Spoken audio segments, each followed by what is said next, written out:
وَلَنَبْلُوَنَّكُمْ بِشَيْءٍ مِّنَ الْخَوْفِ وَالْجُوعِ وَنَقْصٍ مِّنَ الْأَمْوَالِ وَالْأَنفُسِ وَالثَّمَرَاتِ، ہم ضرور آزمائیں گے دنیا کی زندگی میں تمہیں خوف کے ذریعے، بھوک کے ذریعے، جان اور مال میں نقص کے ذریعے، وَبَشِّرِ الصَّابِرِينَ، اور بشارت ہوگی صبر کرنے والوں کے لیے۔ تو یہ ساری تکلیفیں، ان کو آپ مکافات عمل کہہ کے نہیں جان چھڑا سکتے، یہ اللہ کی طرف سے آزمائش بھی ہو سکتی ہے کسی کے اوپر۔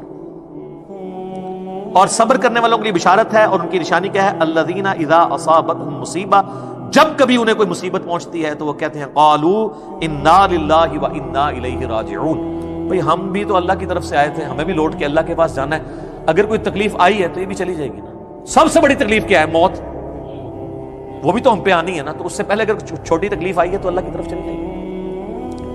اس کانٹیکسٹ میں ایک حدیث ہے صحیح مسلم میں بڑی زبردست، ام سلمہ کہتی ہیں کہ جب ابو سلمہ میرے خاوند فوت ہوئے، مجھے ان کی فوتگی کی خبر ملی تو میں نے